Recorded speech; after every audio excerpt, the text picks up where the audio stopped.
और यहाँ से यात्रा जो देवण जा रही थी उसे पुलिस प्रशासन के द्वारा यहाँ पर रोक दिया गया है।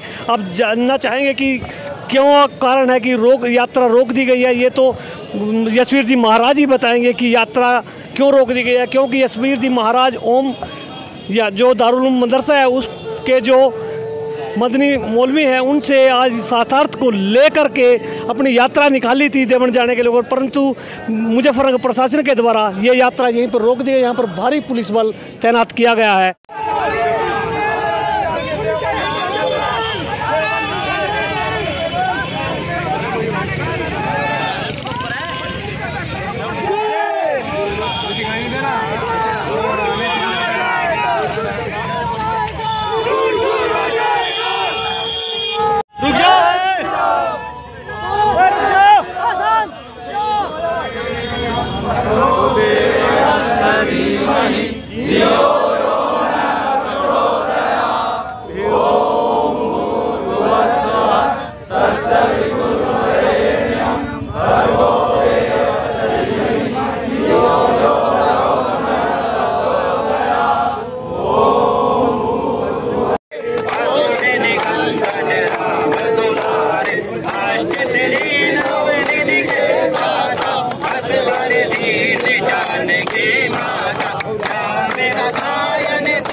महाराज जी आज देवन कूच है, क्या मुद्दे हैं, क्या होने वाला है? अब तक आपको ऐसा क्या महसूस हुआ है, क्या सुनने को मिला मदनी जी द्वारा जो आप आहत हुए हैं? देखिए, मुझे ही सुनने को नहीं मिला, ये तो पूरे विश्व को भी सुनने को मिल गया दिल्ली के रामलीला मैदान में लाखों मुसलमानों की सभा को संबोधित करते मौलाना अरशद मदनी ने जो बात कही है वो सीधा षड्यंत्र के अंतर्गत हमारे सनातन धर्म के, हमारे ऋषि मुनियों पर, हमारे महापुरुषों पर, हमारे देवी देवताओं पर और ऋषियों की, इस आर्यों की, सनातन धर्म के लोगों की इस भारत भूमि पर सीधा आक्रमण है।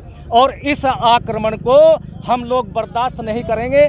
इसलिए हम लोग अहिंसा का मार्ग अपनाते हुए उनको, क्योंकि उन्होंने वाणी से चुनौती दी है, तो उनकी वाणी की ही चुनौती का उत्तर देते हुए हम भी वाणी का ही प्रयोग शास्त्रार्थ के माध्यम से करेंगे।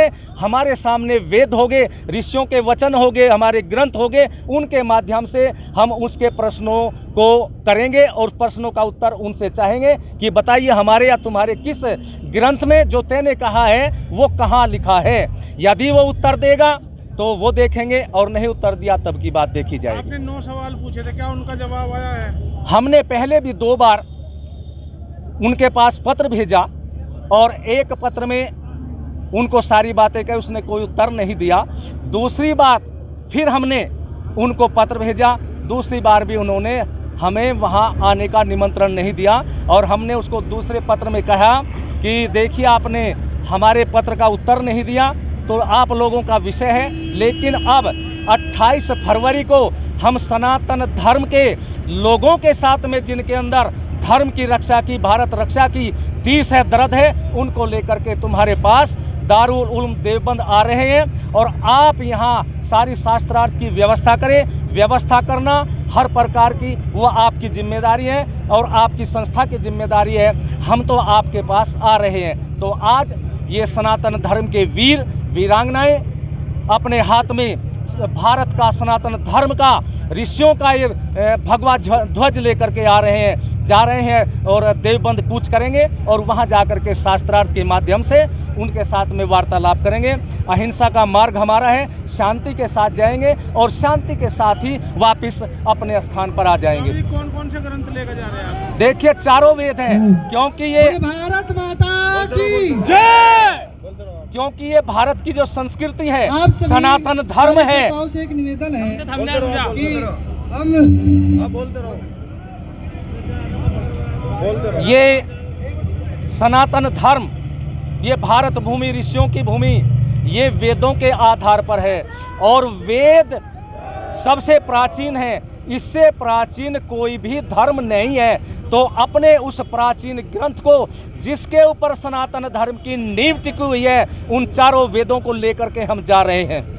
उनसे ही शास्त्रार्थ होगा। इसका विरोध कर दिया तो आप क्या करेंगे? देखिए अगर उन्होंने शास्त्रार्थ का, यदि शास्त्रार्थ का विरोध किया तो ये उनका विषय है, हम वापस आ जाएंगे। और विरोध किया तब भी सनातन धर्म की विजय होगी और शास्त्रार्थ हुआ तो ये चारों वेदों की विजय होगी, सनातन धर्म की विजय होगी। शास्त्रार्थ दारुल उलूम देवबंद बैठ कर होगा। दारुल उलूम देवबंद पे ये उनकी इच्छा है, बाहर करते हैं अंदर बुला करके, ये उनका विषय है, ये विषय उनके ऊपर छोड़ दिया हमने। क्या प्रशासन सपोर्ट कर रहा है आपको? वहाँ जा रहे हैं आप, कोई भी टकराव स्थिति बन सकती है? देखिए अभी तो कुछ नहीं है, अभी तो यहाँ हम अपने सनातन वीरों के बीच में खड़े हैं, यहाँ से आगे बढ़ते हैं, आगे क्या होता है तब देखी जाएगी।